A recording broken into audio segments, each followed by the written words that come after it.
Hola chicos, ¿cómo les va?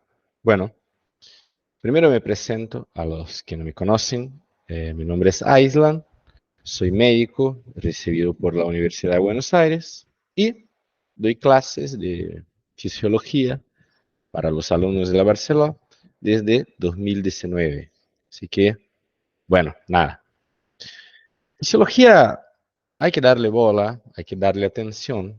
Es una materia larga y es una materia importante. Eh, Todas las materias a partir del cuarto año van a tener fisiología, porque acá es como vamos a aprender cómo funciona el cuerpo de manera normal. Así que si no saben cómo funciona el cuerpo de manera normal, ¿cómo van a saber que falla algo para descubrir una patología o algo así? Así que cuanto más sepan de fisiología, más fácil va a ser la carrera. Pero bueno, es, como dije yo, una materia larga, pero es linda. Esta primera clase, ya les comento, es una clase muy de conceptos que no les van a tomar tanto, ni en el choice, ni en el oral. Pero lo que pasa es que si no saben los conceptos cuando contestan algo, ahí te van a preguntar. ¿Dale?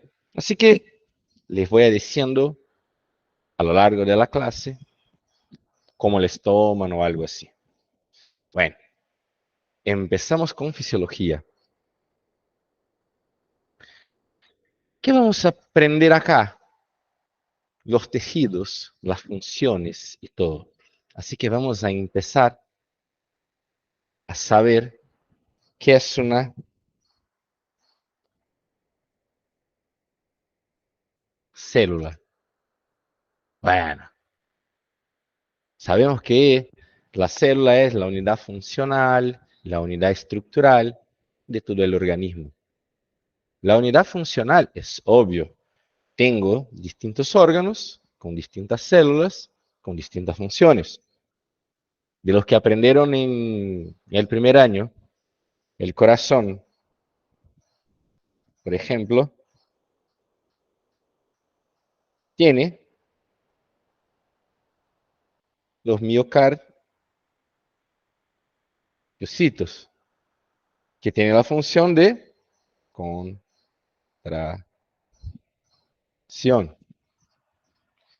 En el hígado tenemos los hepatocitos, que tienen un millón de funciones. Así que, a ver, depende de dónde estén, las funciones son dadas por la maquinaria que tiene en la célula. ¿Sí? Y la célula también da la estructura, por una parte muy importante, que es lo que vamos a estudiar en esta clase, las membranas. ¿Sí? O sea, si te acuerdan del hepatocito, el hepatocito es más o menos así.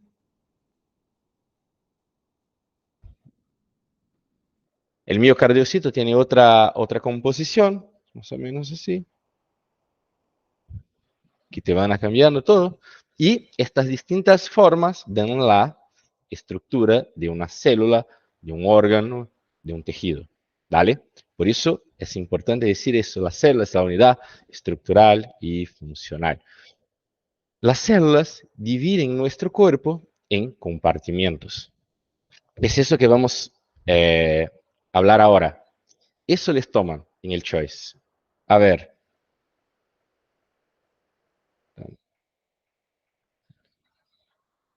acá les voy a decir un par de porcentajes y les voy a escribir. Sepan que depende de dónde lean, estos porcentajes van a estar distintos. Pero yo tomo como base los porcentajes que pasan la doctora Bettina, que es la jefa de Buenos Aires. ¿Sí?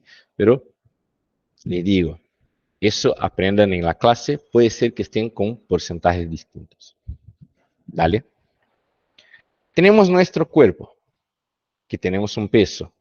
El peso corporal es dividido en la parte sólida, que son los huesos, las partes blandas, qué sé yo, y la parte líquida, que es el agua.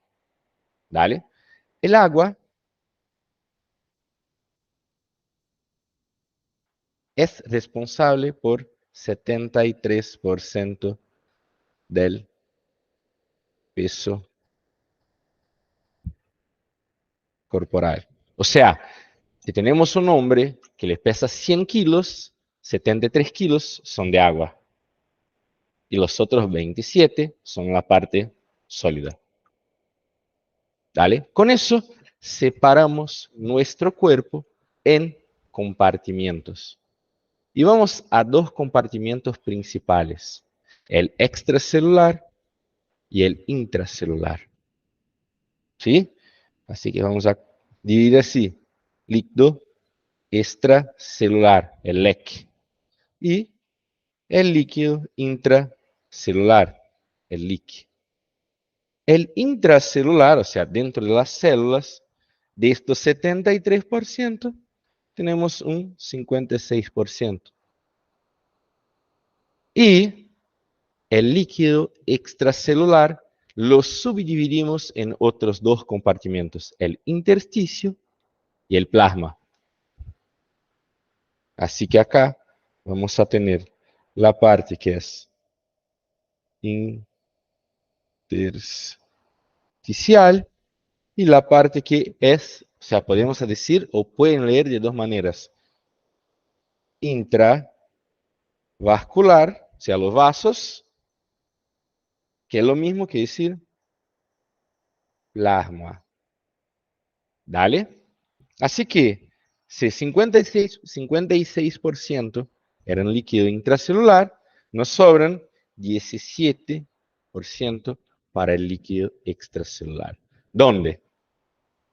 12% es intersticio y 5% es plasma.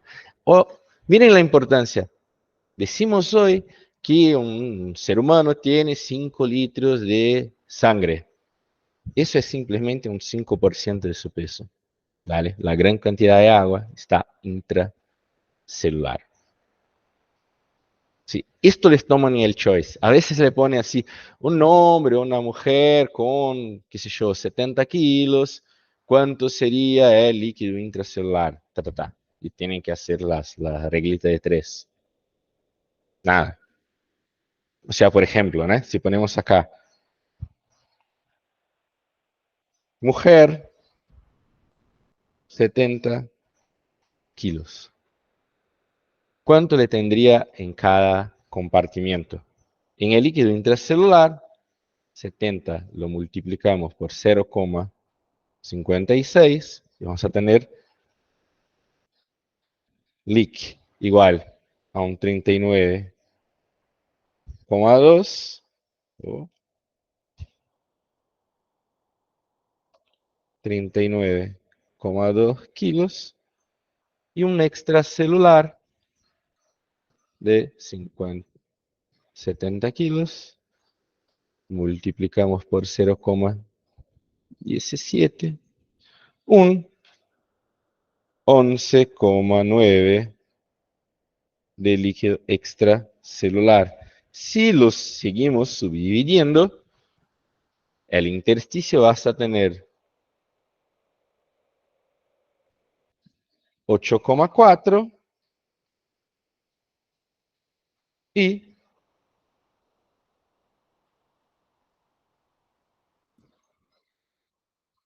3,5 el plasma. Y es así, tenés que hacer los cálculos. Igual, le digo, te los dejan usar la calculadora y eso, con eso no van a tener problema. Después, ahora, miremos un poco la membrana.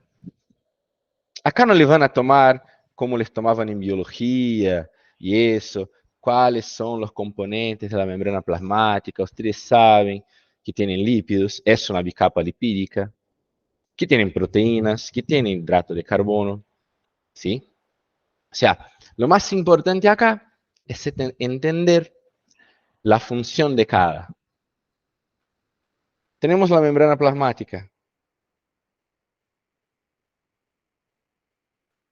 tenemos la bicapa lipídica,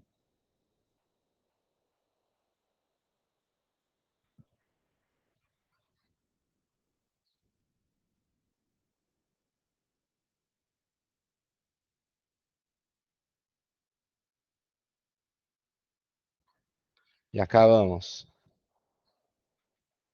Lípidos.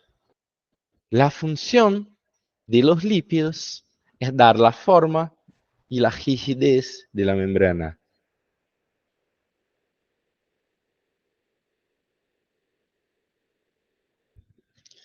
¿Qué lípidos tenemos en la membrana plasmática?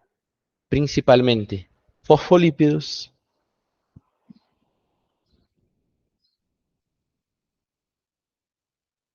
esfingolípidos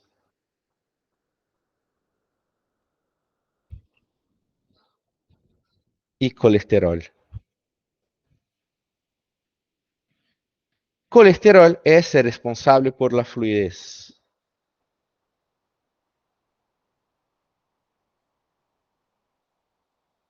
Cuanto más colesterol tiene la membrana, más fluida es la membrana.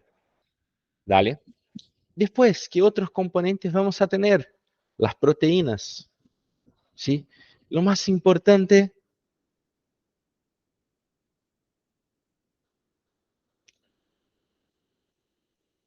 es que las proteínas son los responsables por el pasaje de componentes que no pueden pasar por la capa lipídica.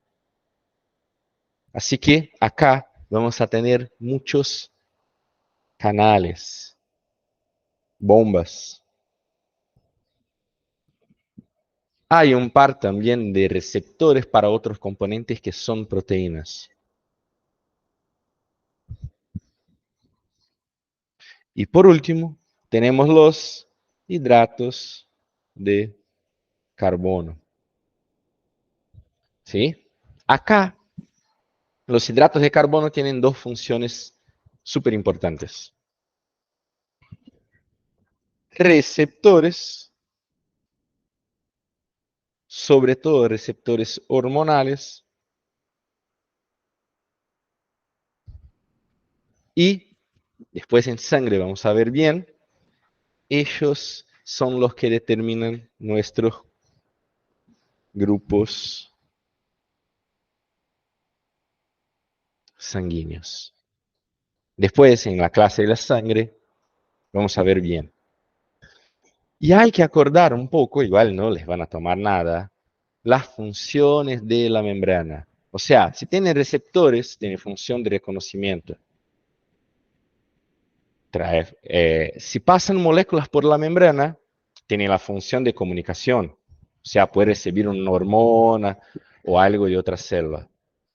La forma, la protección y, obvio, el transporte de moléculas. Acuérdense que decimos que las membranas son semipermeables.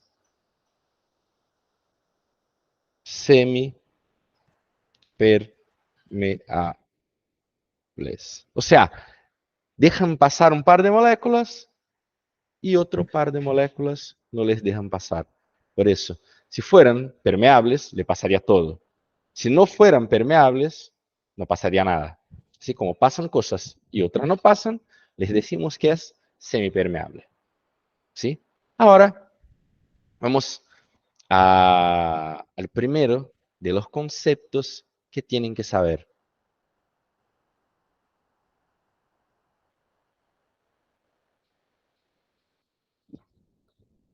¿Qué es el equilibrio hidroelectrolítico? Bueno, el nombre ya me dice todo. Equilibrio igual a balance.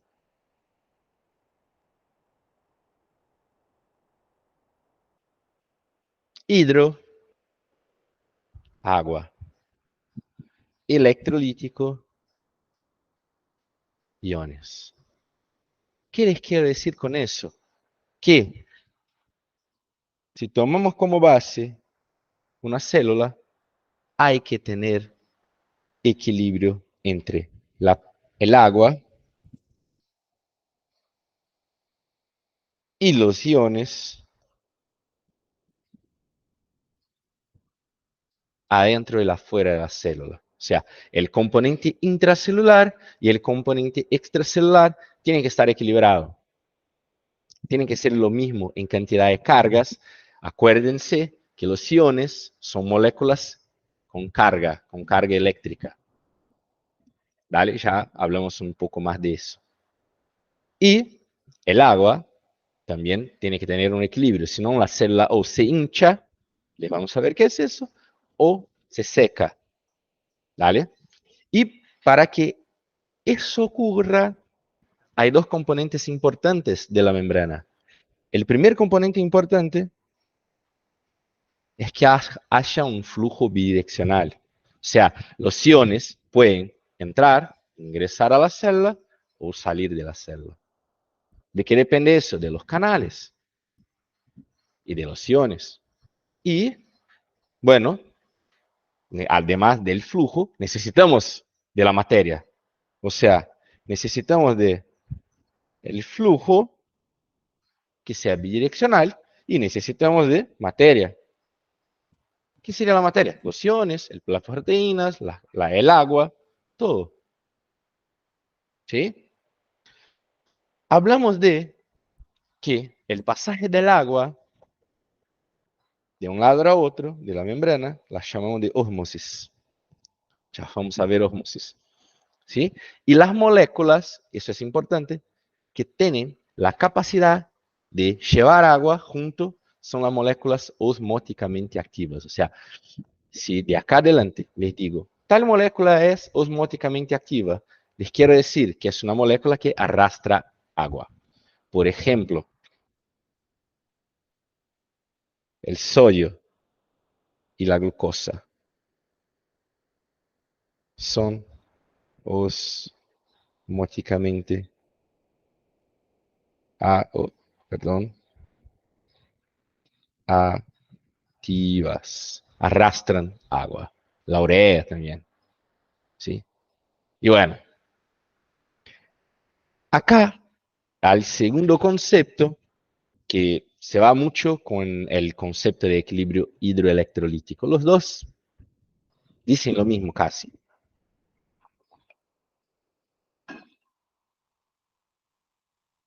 Es el principio de la electroneutralidad. Acá, acá, hablamos solo de iones, ¿sí? Acá no vamos a hablar del agua, acá iones. Iones son moléculas cargadas. Pueden tener cargas positivas o cargas negativas. Los iones que tienen cargas positivas los llamamos cationes. Los principales, el sodio, el potasio, el calcio. Y los iones que tienen carga negativa los vamos a llamar aniones. Y los principales son el cloro y el bicarbonato. Los dos principales. ¿Sí? ¿Y qué dice el principio de la electroneutralidad? Que la suma de todos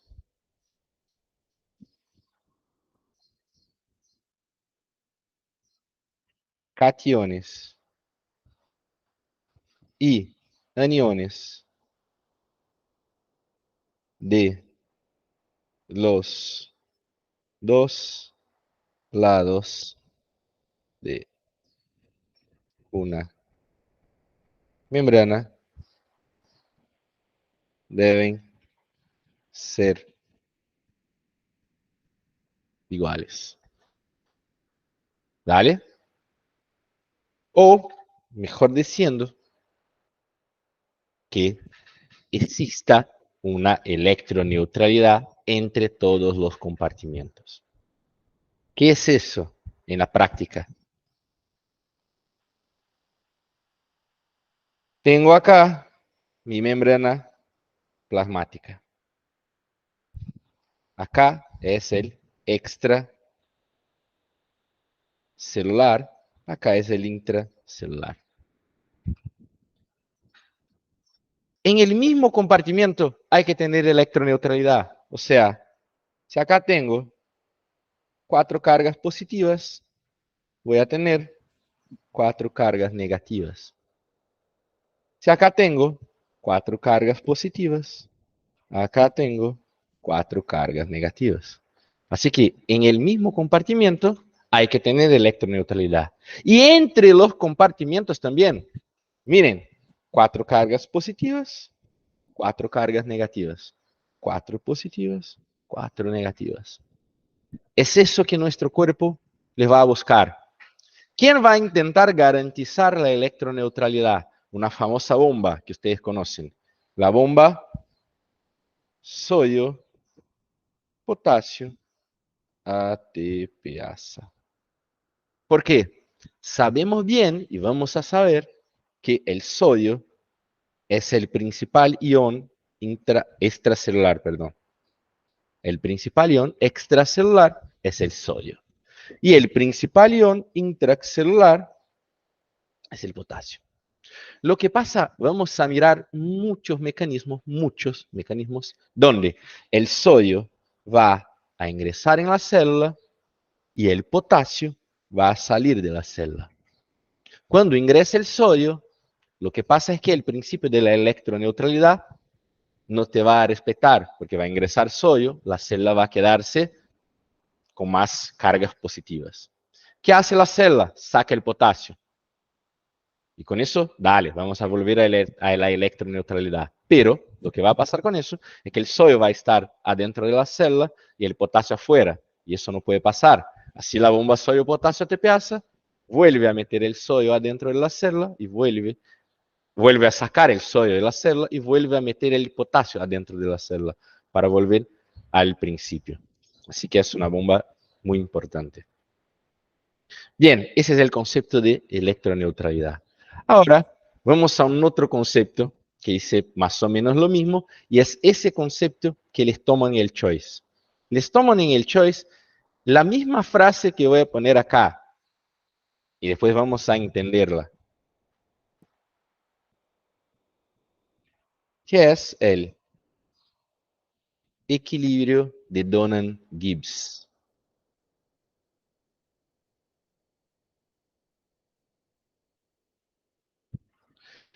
¿Qué es eso? Dale, a ver. Es el equilibrio entre los iones que pueden atravesar la membrana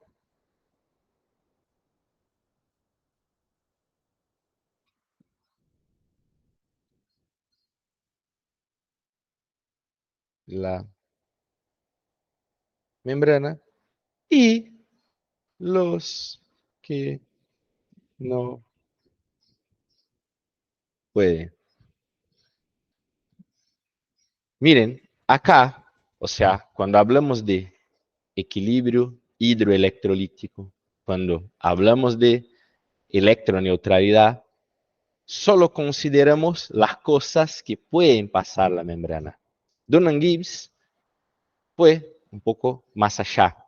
Él dijo, bueno, es importante tener el equilibrio, la electroneutralidad y todo eso, pero tenemos que considerar también los iones que no pueden pasar la membrana para hacer ese equilibrio. O sea, dice lo mismo que la electroneutralidad, pero agrega los iones que no pueden pasar la membrana. ¿Y quiénes son los iones que generalmente no pueden pasar la membrana? Proteínas. Proteínas en general tienen carga negativa. ¿Sí? Así que si tengo acá una membrana, tengo que considerar los cationes, los aniones y las proteínas. Todo eso tiene que estar en equilibrio. Es eso que dice Donald Gibbs. Acá terminamos los conceptos de equilibrio. Son tres: equilibrio hidroelectrolítico, electroneutralidad y equilibrio de Donnan-Gibbs. Acuérdense bien este equilibrio porque en los últimos parciales han tomado eso, ¿tá? Literal. ¿Qué dice el equilibrio de Donnan-Gibbs? Y ponen eso, la frase esa la era. Así que nada. Ahora vamos un poco a lo que sería el potencial de membrana, aparte eléctrica. Bien,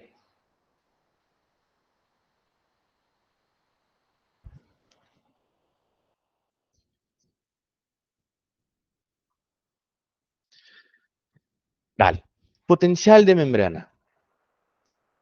¿Qué es una diferencia de potenciales? Es algo así. Voy a tener un par de cargas de un lado de la membrana y un par de cargas del otro lado. Por ejemplo, acá tengo mi membrana plasmática. Mi membrana plasmática funciona como un imán. Le van a pegar cargas acá positivas, acá negativas. Eso es una capacidad que tiene la membrana que le llama capacitancia, que es esa función de que las cargas se van a pegar. Y esas cargas que se van a pegar, como son opuestas, le van a dar una diferencia entre un par de cargas de un lado y las cargas del otro lado. Del lado externo se pegan más cargas positivas y del lado interno se pegan más cargas negativas. Eso me genera una diferencia de potenciales. Voy a tener pegado positivas de un lado, negativas del otro. Hay una diferencia. Y esas diferencias les podemos medir. Es así que funciona en la casa de ustedes. Les medimos en voltios. Miren, no tienen el enchufe, que son 110 voltios o 220 voltios. Acá es lo mismo. Es esta diferencia de cargas que me da voltios. Obvio, acá es mucho más chico la diferencia. Así que medimos en milivoltios. ¿Sí? Eso depende de la célula, a ver el potencial de membrana. Pero en general, los potenciales de membrana son menos 70 milivoltios. ¿Sí? Eso solo ocurre exactamente porque hay pasaje de cargas de un lado a otro de la membrana y las cargas se quedan pegadas ahí. ¿Sí? Eso es el ideal en una célula en reposo. Las células no están en reposo, las células están en toda la función, en toda la funcionalidad. Así que este potencial se va cambiando. Les podemos abrir canales, cerrar canales y todo eso.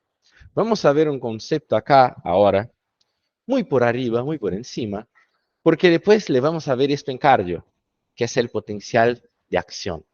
Algunas células tienen la capacidad, cuando estimuladas, de abrir y cerrar canales, que vamos a llamarlos voltaje dependientes, y eso va a cambiar el potencial de membrana. Vamos a ver qué es eso.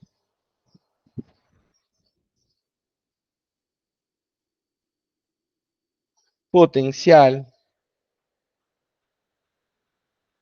de acción. Acá ocurre, sobre todo, en las neuronas y en los miocardiocitos.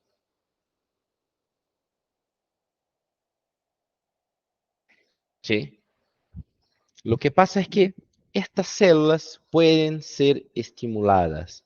¿Qué es el estímulo de una célula? Hay que llegar a un par de iones e ingresar en esta célula. Eso es un estímulo. ¿Sí? ¿Qué iones en general utilizamos como estímulos? El sodio.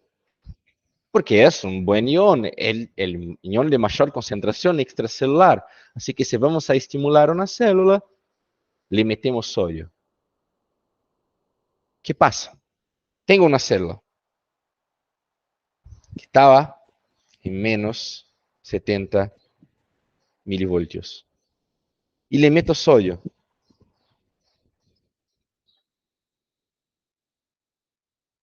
La célula tiene canales para sodio, así que el sodio va a ingresar. ¿Y qué va a hacer? Me van a tener más cargas positivas adentro de la membrana. O sea, acá teníamos cargas positivas. Adentro de la membrana, cargas negativas. Y ahora estoy metiendo cargas positivas acá. Así que este potencial, que era negativo, me va a estar menos negativo. O sea, si meto cargas positivas adentro de la célula, estas cargas se van a pegar en la membrana del lado que sería negativo, y con eso el potencial se va a quedar menos negativo. O sea, me va a menos 60, menos 50, menos 40, menos 30, hasta que llega a 0, más 10. ¿De qué depende eso? De la cantidad de sodio que le meta. Ese proceso se llama despolarización. Así que ahora, si les decimos que una célula está despolarizada, es que la célula tiene el potencial de membrana más acerca del cero que antes, o sea, está más positivo. ¿Sí? También hay el contrario, les podemos meter a la célula cargas negativas. Y la célula, si metemos cargas negativas, se va a quedar más negativa. Menos 80, menos 90.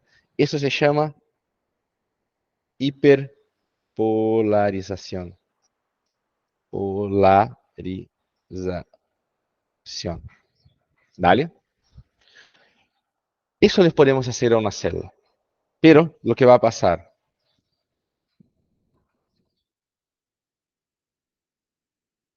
si metemos sodio en una célula, o sea, que no es el miocardiocito, que no es la neurona, le vamos a despolarizar la célula con el sodio que le metemos, porque las células tienen canales de sodio, pero despolarizamos un poco.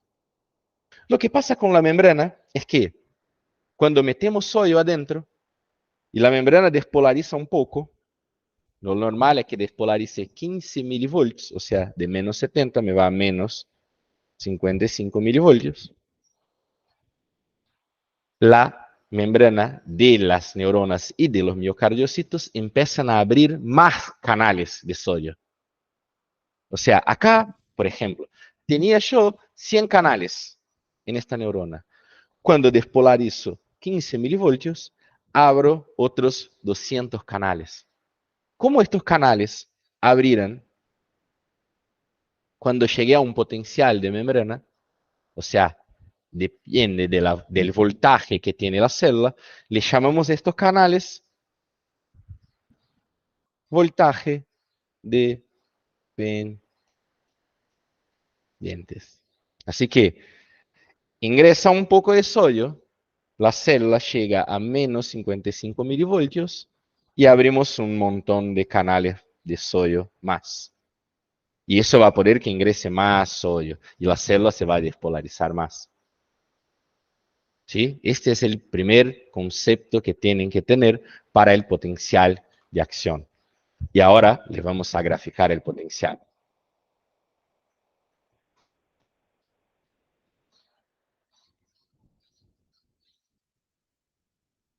Bien,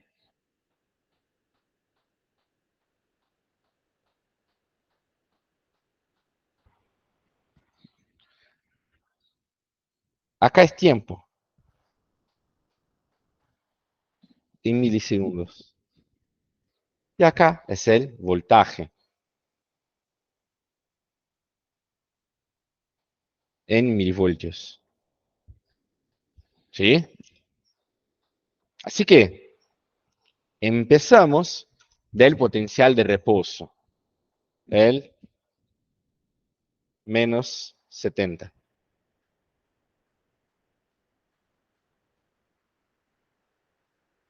La célula está en reposo. hasta que me llega un estímulo. Este estímulo, que es sodio, me va a despolarizar la célula. La célula, por su vez, va a llegar a menos 55 milivoltios. Cuando llega a menos 55 milivoltios, empieza a abrir un montón de canales de sodio. Y el sodio me puede ingresar más. Con eso me va a despolarizar mucho la célula.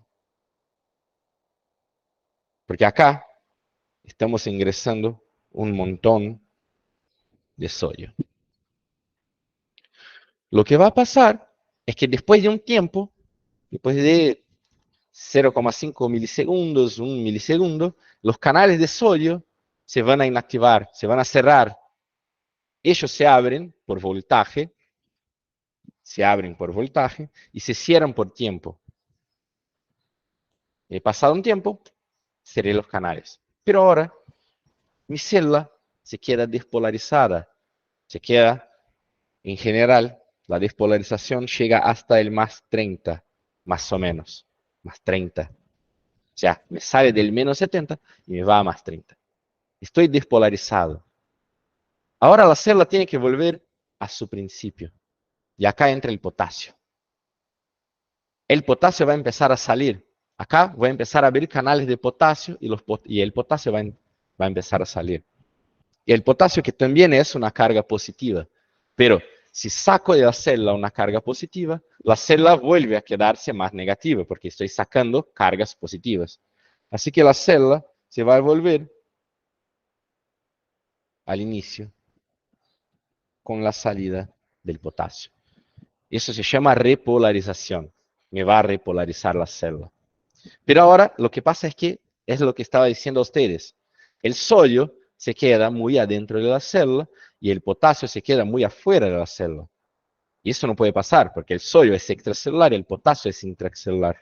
Entonces acá la bomba sodio, potasio, ATPasa, vuelve a sacar el sodio y vuelve a meter el potasio. Y así terminamos lo que es el potencial de acción.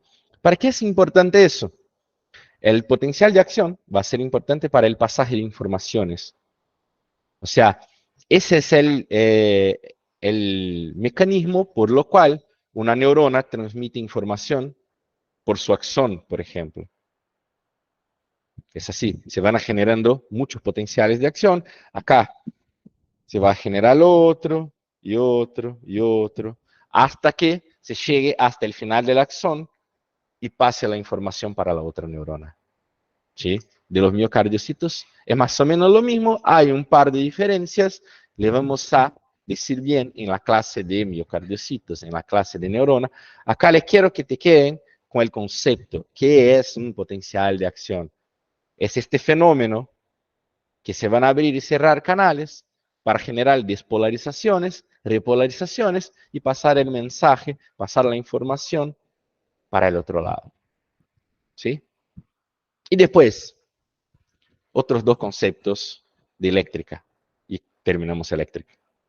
El primer concepto es el potencial Nernst.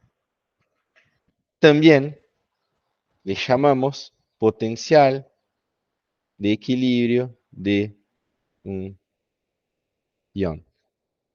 ¿Qué es eso? Nosotros sabemos que la célula es permeable a varios iones. ¿Vale? La célula es permeable a varios iones. Un señor, el señor Nernst, hizo un experimento y dice, bueno, ¿y si ahora no tengo más una célula permeable a varios iones? Si ahora tengo una célula permeable a un solo ion, ¿qué va a pasar? O sea, tengo una membrana y, por ejemplo, acá el único ion que es permeable es el sodio. ¿Qué observó el Nernst? Que si tengo la célula con la permeabilidad para un solo ion, este ion va a estar o va a quedarse en equilibrio. ¿Qué es eso? La misma cantidad del ion de los dos lados de la célula. Por ejemplo, acá tengo 100 sodios y acá 100 sodios, equilibrio. Y el señor lo que vio era lo que pasaba con el potencial de membrana. Acuérdense que era menos 70. ¿Qué pasaba con el potencial de membrana cuando este ion estaba en equilibrio? Y miró para cada ion. Bueno, el sodio, cuando tiene el equilibrio del sodio, más 55 milivoltios. O sea, si tengo la membrana cerca de más 55 milivoltios, tengo casi la misma cantidad de sodio de un lado a otro de la membrana. Y el señor observó a varios iones este potencial. Ustedes tienen que saber 4. El sodio, el potasio, el cloro y el calcio. O sea, el potencial de equilibrio, si tengo una célula solamente permeable a sodio, el potencial sería más 55 milivoltios. Si tengo una célula que solo es permeable al potasio, el potencial de equilibrio sería menos 90. Del cloro, menos 70 y del calcio, más 123 milivoltios. Es eso, nada más. Sepan que eh, el potencial NERST, nada más que eso. Tengo la misma concentración de un ion de los dos lados de la célula y tendría este potencial. Es teórico, nada más. ¿Sí? Porque sabemos nosotros que la célula es permeable a varios iones. Con eso, hay un otro señor. Le voy a poner acá la fórmula, pero les digo, no van a tomar nada. En lo máximo es preguntarle a ustedes en un oral cómo se calcula el potencial de membrana y les tienen que decir la ecuación de Goldman-Hodgkin-Katz o la ecuación de Goldman. Un señor, Goldman,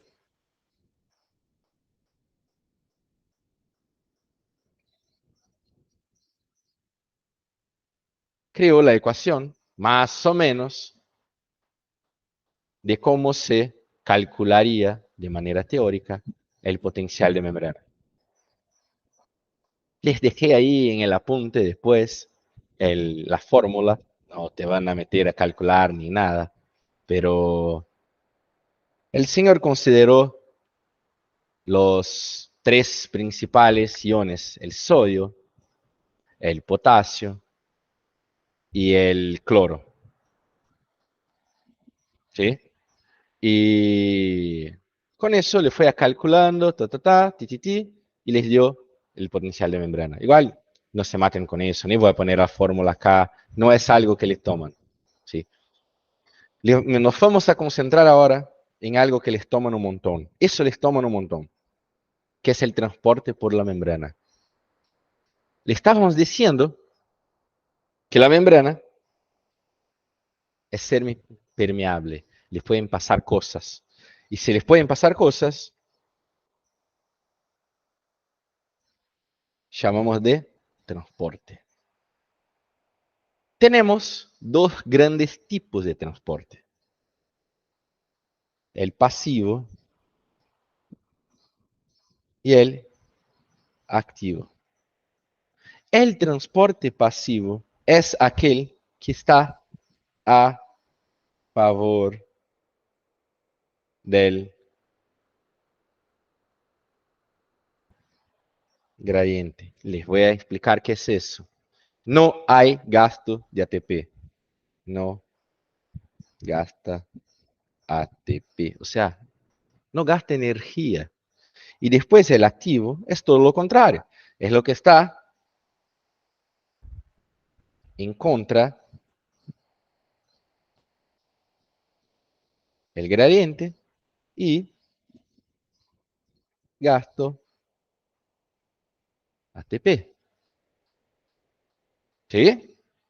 Hablemos entonces un poco del transporte pasivo.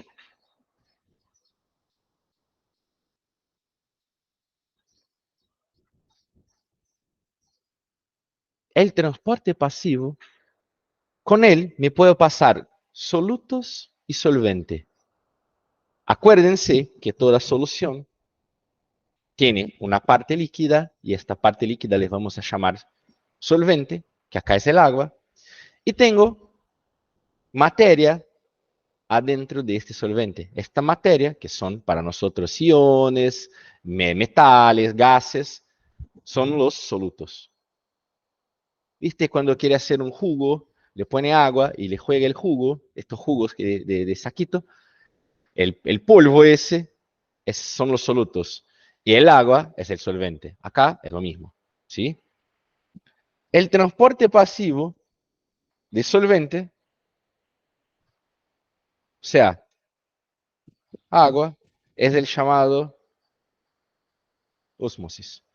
O sea, el agua puede pasar por la membrana. Dale.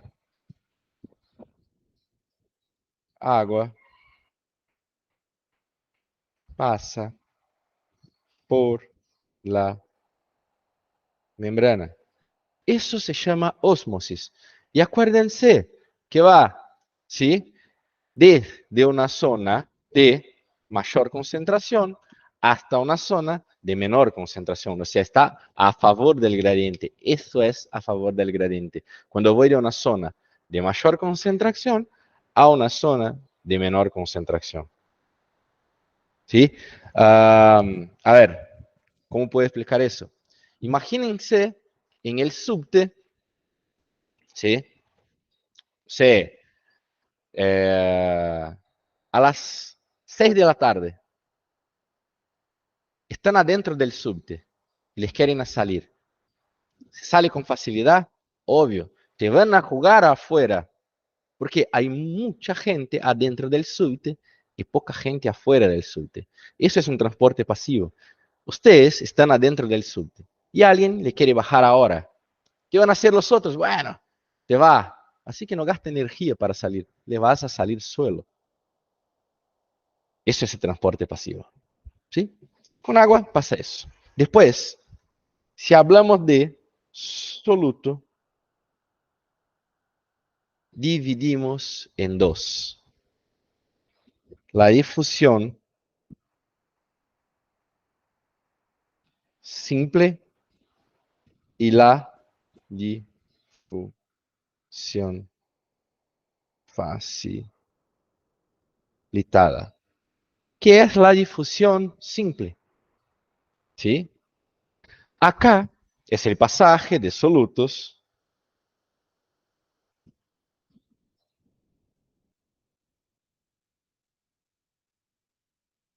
de mayor concentración a menor concentración. O sea, ese es transporte pasivo, pasaje de una zona de mayor concentración a una zona de menor concentración. Pero, ¿cuál es la diferencia de una difusión simple a una difusión facilitada? Simple. La difusión simple, este pasaje es por la membrana o por canales abiertos. Cuando hablamos de pasaje de solutos por la membrana, en general estamos hablando de gases. Y las moléculas se pueden pasar por canales que ya están abiertos. Todas las membranas tienen canales abiertos a un montón de cosas. Los canales que más están abiertos son los de potasio y los de sodio.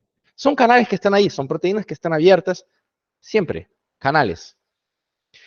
Cuando hablamos de difusión facilitada, hablamos de transportadores. ¿Cuál es la diferencia de un canal para un transportador? Dale, dos son las grandes diferencias. En general, los canales permiten pasar cualquier cosa. Los transportadores no. Los transportadores son específicos.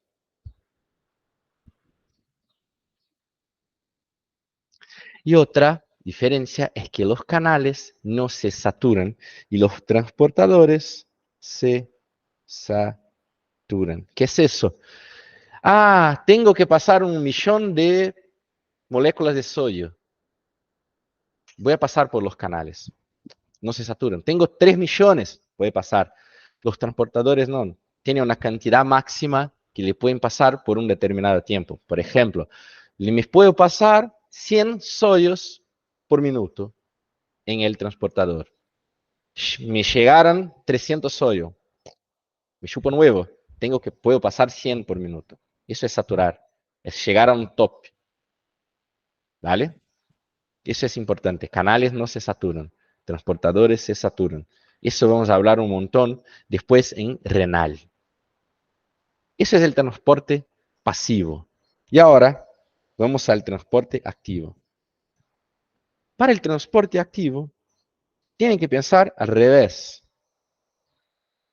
Ustedes ahora están en el subte, pero no están adentro del subte, están afuera y quieren ingresar al subte a las 6 de la tarde.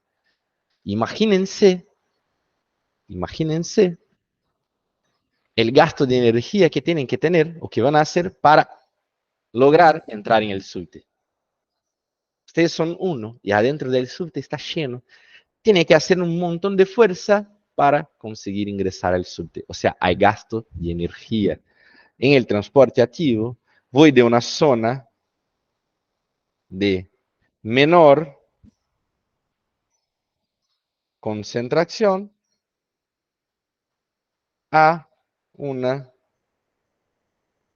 zona de mayor concentración. Por eso hay gasto de energía.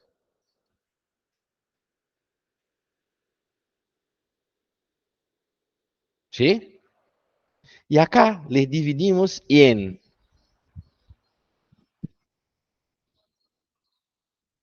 primario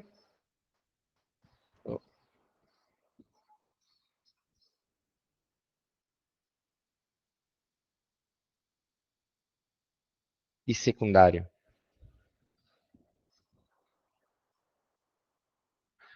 El primario, acá tengo un transportador que directamente me va a hacer el cambio de moléculas de una zona de menor concentración a una zona de mayor concentración. Acá son las llamadas bombas. La principal, la sodio, potasio, ATPase. Miren cómo es importante. El sodio es un ion extracelular, ingresa a la célula. El potasio es un ion intracelular y sale de la célula. Va a la bomba sodio-potasio, vuelve ellos al normal, pero están en contra de los gradientes, por eso le gastan ATP. Ahora, el transporte secundario es un poco más complicado. Tengo el pasaje de dos moléculas que pueden estar en la misma dirección o en direcciones opuestas. ¿Sí?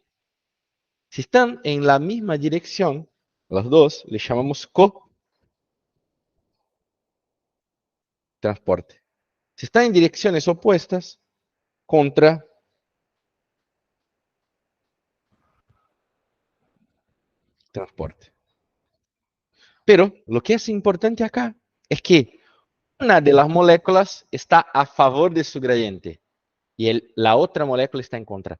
Acá, a diferencia del transporte activo primario, donde todas las moléculas están en contra de su gradiente, acá vamos a tener una a favor, otra en contra. ¿Y por qué es importante? La molécula que está a favor de su gradiente genera la energía para la molécula que está en contra. Generalmente, el sodio es la molécula que está a favor de su gradiente. ¿Sí? Por ejemplo, sodio, glucosa. Vamos a ver mucho este transportador en renal. Sodio, glucosa. Ingresa un sodio que está a favor del gradiente, ingresa una glucosa que está en contra del gradiente. El sodio ingresa, genera la energía para que ingrese la glucosa. Tenemos también un contratransporte, por ejemplo, sodio-protón. Da lo mismo.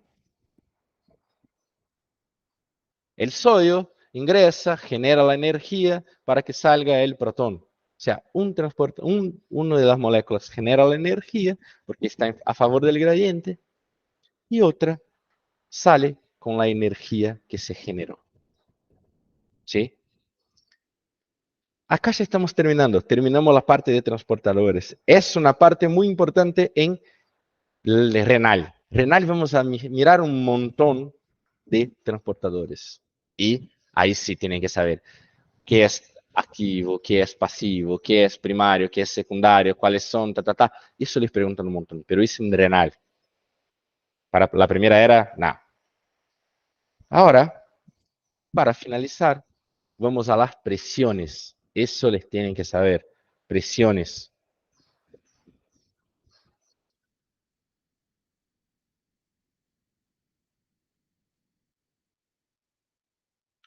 Con presiones tenemos tres. La primera es la presión hidrostática. ¿Qué es la presión hidrostática? La presión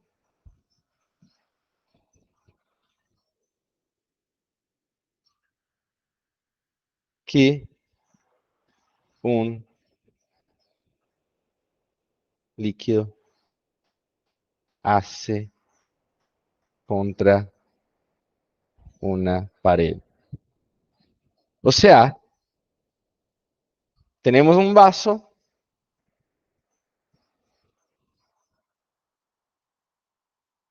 tenemos la sangre y la sangre se va a chocar con este vaso. Eso se llama presión hidrostática. Cuanto mayor la presión hidrostática, mayor la probabilidad que el líquido salga del vaso. ¿Qué quiero decir? Tengo un montón de plasma y el plasma se va a chocar, chocar, chocar, chocar hasta que el líquido salga del plasma al intersticio. Eso genera una patología que se llama edema. Vamos a ver, acá hay una patología en cardiología que tiene que saber bien eso. Le voy a explicar igual. Pero es eso. Eso es la presión osmótica. Ahora tenemos la presión al contrario de la presión osmótica. Al contrario, la presión hidrostática, perdón, que es la presión osmótica. Es una presión externa que hace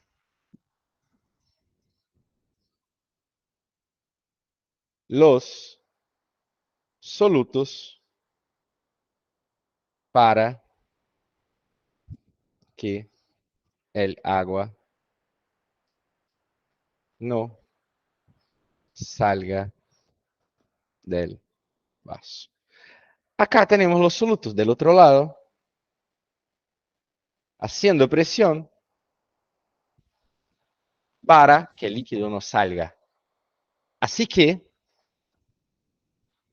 a mayor presión oncótica, menos, menor es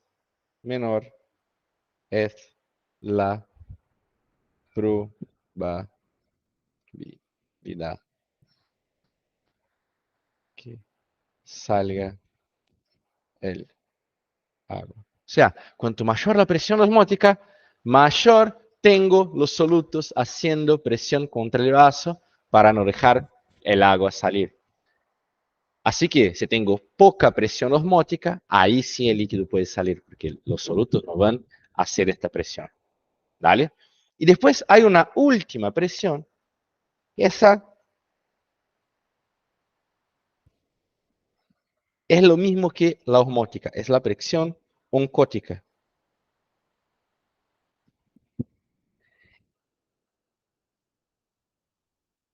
Lo mismo que osmótica, pero solo considero las proteínas. La presión osmótica es la presión que las proteínas hacen contra la pared para que el agua no salga. Listo. Es lo mismo que la presión osmótica, pero hablo solo de proteínas. ¿Vale? Y ahora el último concepto. Y les dejo, son libres. Que es la tonicidad.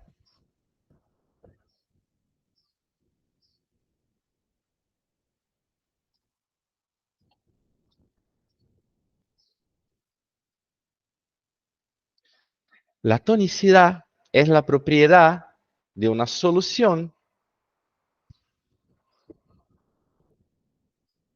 propiedad de una solución, de cambiar o de modificar el volumen de una célula.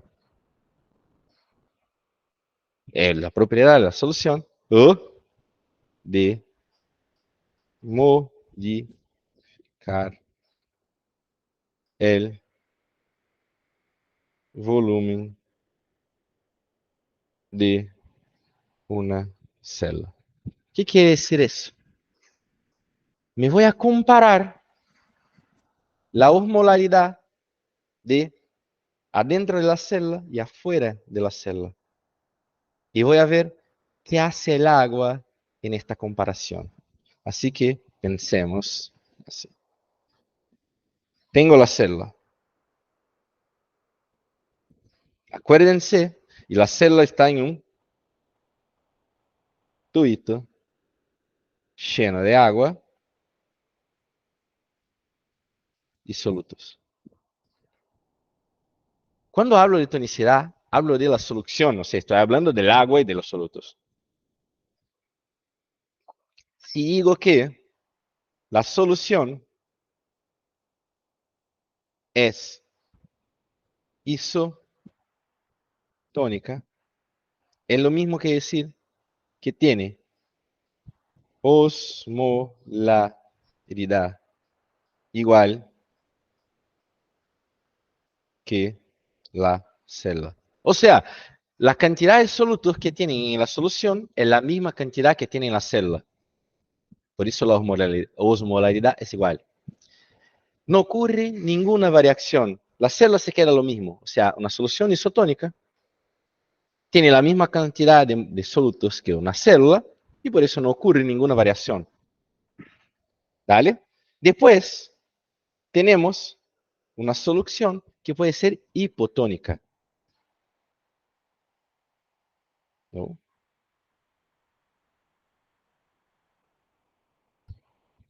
Si una solución es hipotónica, tiene menor osmolaridad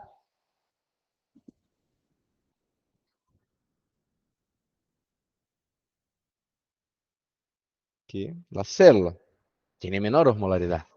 Así que en una solución hipotónica, como la célula tiene más concentración de solutos, el agua entra.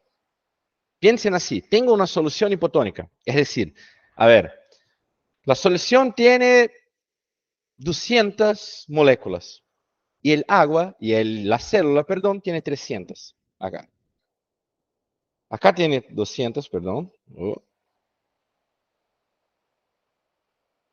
200 moléculas y acá tiene 300 moléculas. ¿Qué va a pasar? El agua, que pasa con mucha más facilidad, va a intentar ingresar a la célula para disolver esta cantidad de solutos y quedarse solamente con 200. O sea, los dos compartimentos tienen que tener la misma osmolaridad. Así que empieza a ingresar agua para disolver estos solutos que están demasiado. Si ingresa agua a la célula, ¿qué va a hacer la célula? Aumentar de tamaño. La célula va a aumentar de tamaño. Es lo que llamamos hinchar, o sea, la célula se hincha. ¿Sí?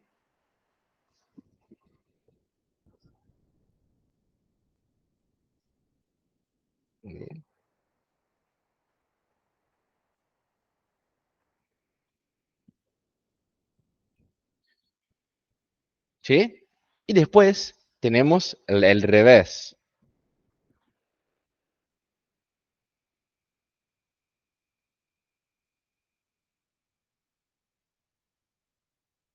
La solución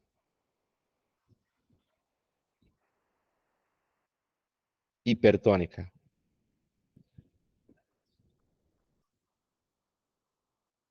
que tiene mayor osmolaridad que la celda.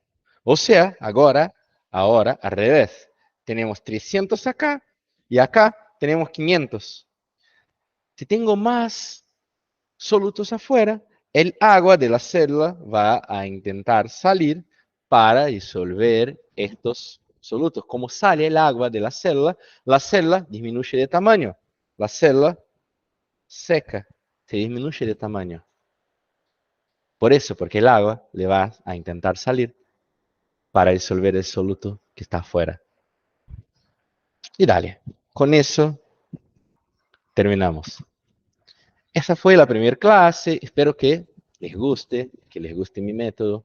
Cualquier cosa me pueden escribir, me pueden sacar dudas. Y es eso, espero que les guste fisiología, es una materia linda y como les dije al principio, es una materia importante. ¿Sí?